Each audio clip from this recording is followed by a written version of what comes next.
Botad town police દ્વારા વર્ષ 2022 થી 24 દરમિયાન કુલ 35 ગુનામાં ઝડપાયેલ દારૂ અને બિયરનો કર્યો નાશ।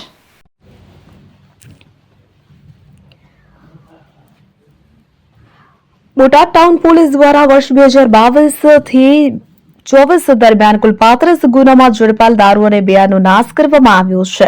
બોટાદ પ્રાંત અધિકારી ડીવાયએસપી પીઆઈ સહિતનો સ્ટાફ હાજર રહ્યો હતો। કુલ 2,87,000 દારૂનો નાશ કરવામાં આવ્યો। બોટાદ ટાઉન પોલીસ દ્વારા બોટાદ શહેરથી દૂર આરટીઓ કચેરી નજીક બોટાદ ટાઉન પોલીસ દ્વારા વર્ષ 2022 23 અને 24 દરમિયાન કુલ 35 ગુનામાં કુલ 2,091 બોટલ દારૂ અને બિયર ઝડપી પાડવામાં આવી હતી કે જેનો નાશ કરવામાં આવ્યો। બોટાદ ટાઉન પોલીસના સ્ટાફ દ્વારા અલગ અલગ વર્ષ દરમિયાન ગુના મુજબ ઝડપાયેલ દારૂ તેમજ બિયરના જથ્થાની ગણતરી મુજબ ગોઠવવામાં આવેલ કે જેનું બોટાદ ડીવાયએસપી તેમજ બોટાદ પ્રાંત અધિકારી અને તેમના સ્ટાફ દ્વારા ગુના મુજબ ઝડપાયેલ જથ્થાની ગણતરી કરવામાં આવેલ અને આંકડા મુજબ દારૂનો જથ્થો હોય કે જેની ખરાઈ બાદ પ્રાંત અધિકારીની સૂચના મુજબ દારૂના જથ્થા પર રોલર ફેરવી દેવામાં આવ્યું હતું।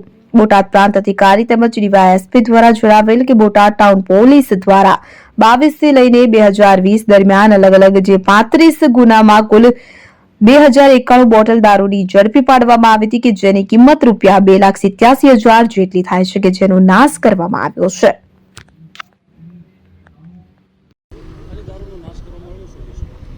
બોટાદ ટાઉન પોલીસ દ્વારા 35 ગુનાના કામે પકડાયેલ વિદેશી દારૂના જથ્થાની બોટલ નંગ 2091 એનો રૂપિયા 2,87,018નો વિદેશી દારૂનો નાશ આજે કરવામાં આવ્યો છે।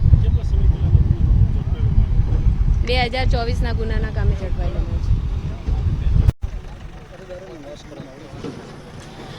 આજરોજ બોટાદ ટાઉન પોલીસ સ્ટેશન વિસ્તારના વર્ષ 2022, 23 અને વર્ષ 2024 આ છેલ્લા 3 વર્ષ દરમિયાન જે પરપ્રાંતીય દારૂ બોટાદ ટાઉન પોલીસ સ્ટેશન દ્વારા પકડવામાં આવ્યો હોય તેનો આજ રોજ કમિટી સમક્ષ દારૂનો નાશ કરવામાં આવ્યો છે, જેની બોટલ કુલ 2,091 જેટલી છે અને મુદ્દામાલની રકમ 2,87,018 રૂપિયા જેટલો મુદ્દામાલની રકમ છે।